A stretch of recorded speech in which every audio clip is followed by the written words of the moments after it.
Your wife has just recently approached you with concerns about her not feeling connected to you, or maybe it's already become such a concern that there's even talk about separation or divorce on the table.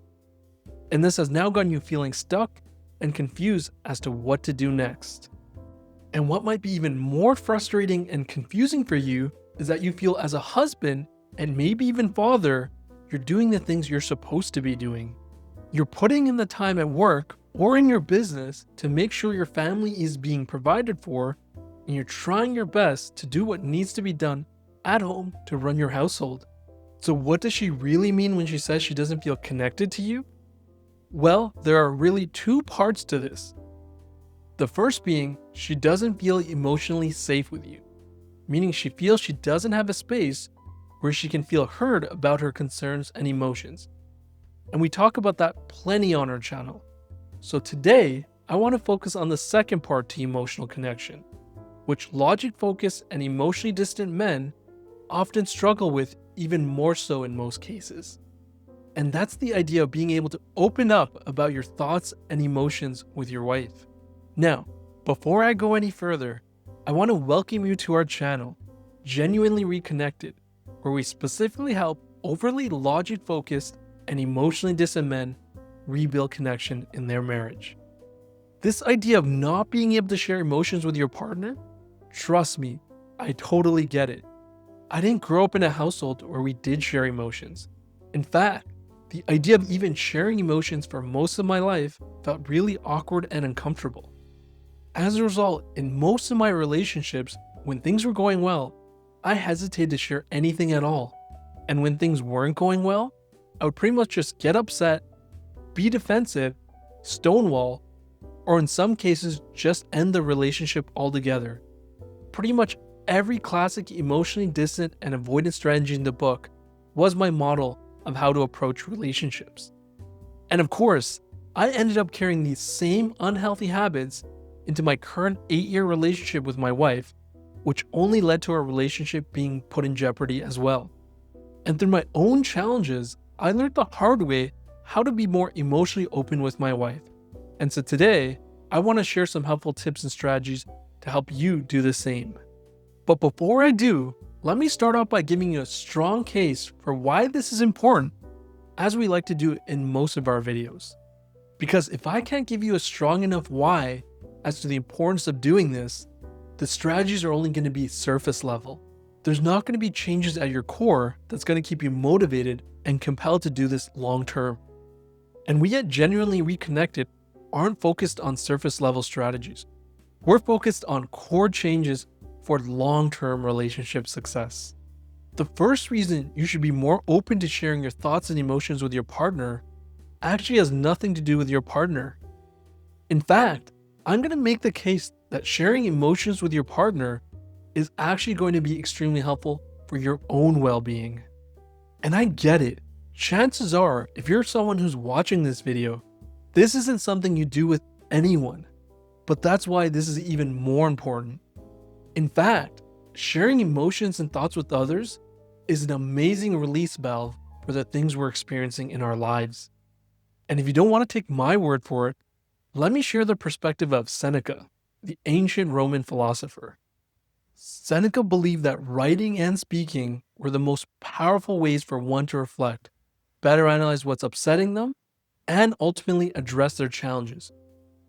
And if you're potentially a software engineer watching this, you probably even heard of the rubber ducky method, where if you're feeling really stuck on a coding problem, the idea of being able to speak through the problem out loud can serve as an extremely powerful way to come to a solution that you wouldn't come to by just exploring the problem in your head.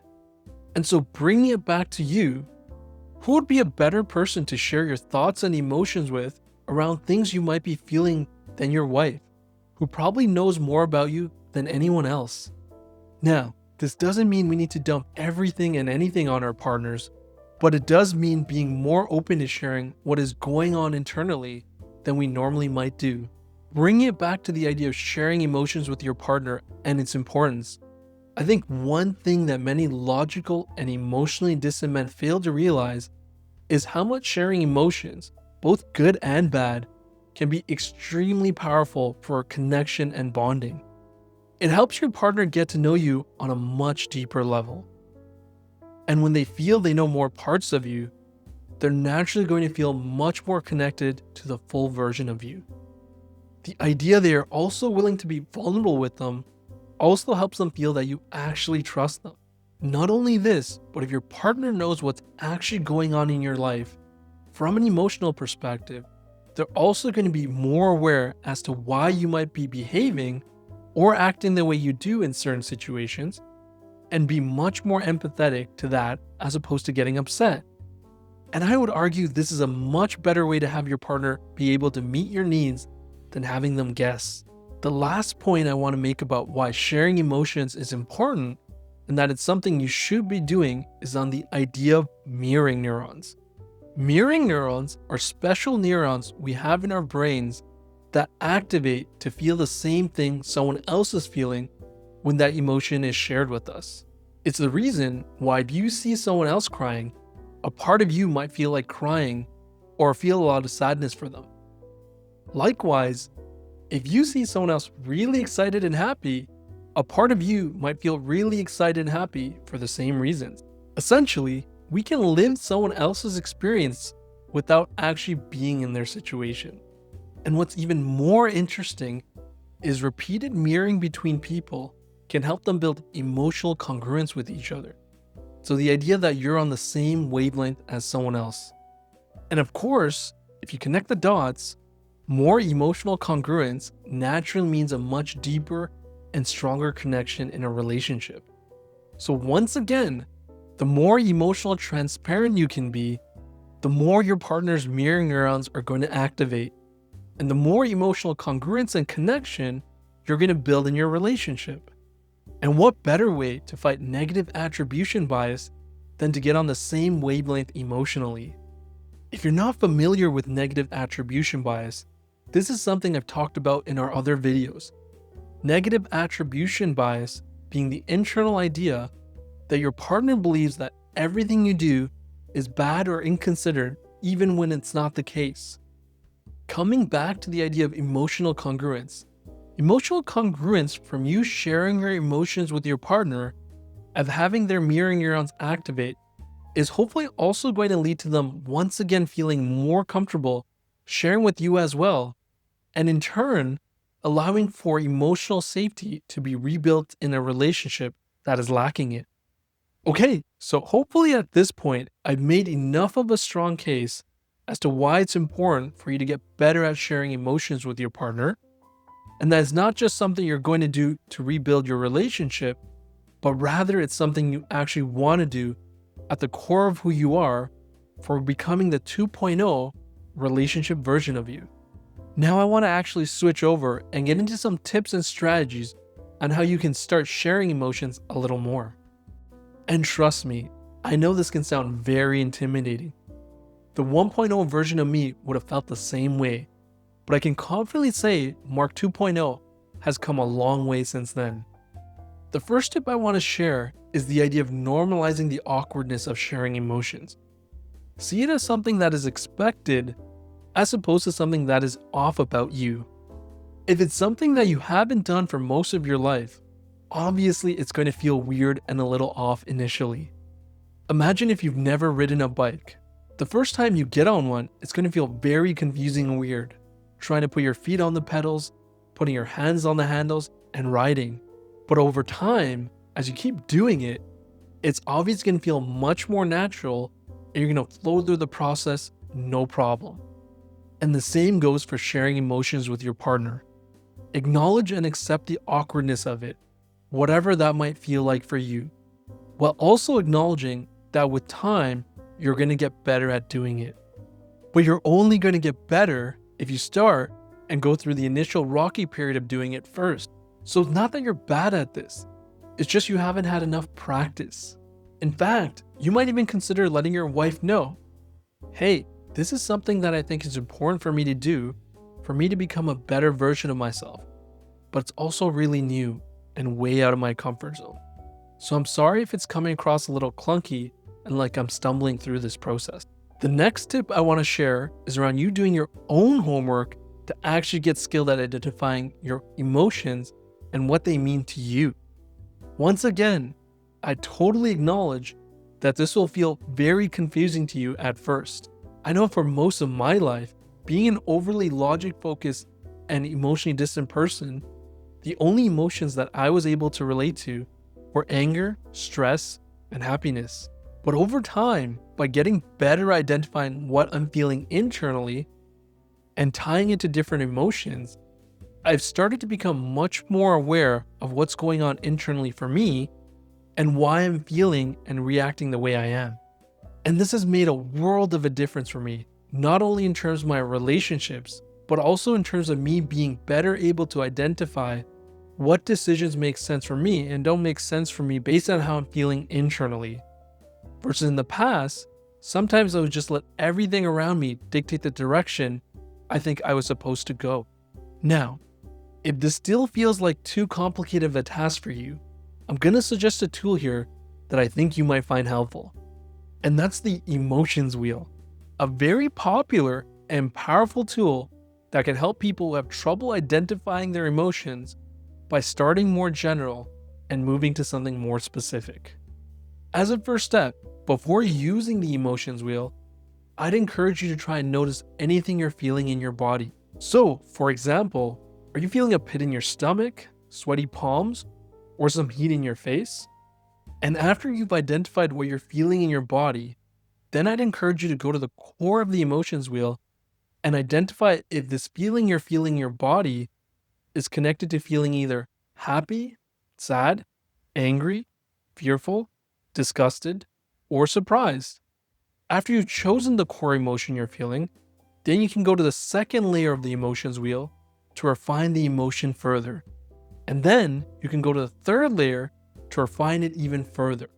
Now keep in mind, in most cases, it might be more than one emotion you're feeling, which is also totally normal and common. This just means you'll visit multiple areas of the emotion wheel when trying to identify how you're feeling. Once again, similar to riding a bike, going through this process is probably going to feel awkward and maybe even a little overwhelming for you at first. But as you do it more and more, it's something you're going to get more comfortable with and it's going to become easier for you to do. You might even want to put a picture of this wheel as your phone background or even on your refrigerator to help you practice getting better at identifying emotions in general. And with regular practice, before you know it, your emotional vocabulary is going to feel much more natural and easy for you. Before we go any further, I do want to caution you on how you convey your emotions to your partner, which is a complicated topic on its own, but I'll cover it on a high level in this video very briefly. When we're talking about a negative emotion that we're feeling, you want to be cautious about not pinning that emotion on your partner and making them feel that that emotion is because of them. So instead of saying because of you, or you're making me feel such and such emotion, you want to frame it from the I perspective. So I'm feeling such and such emotion because of such and such incident, or when such and such happens. So doing our best to avoid putting any blame on the other person by not using you statements, and instead just describing how we're feeling in certain situations when certain things happen. The last strategy I have for anyone who's feeling challenged to share their emotions is around choosing the communication channel that feels easiest for you as a starting point.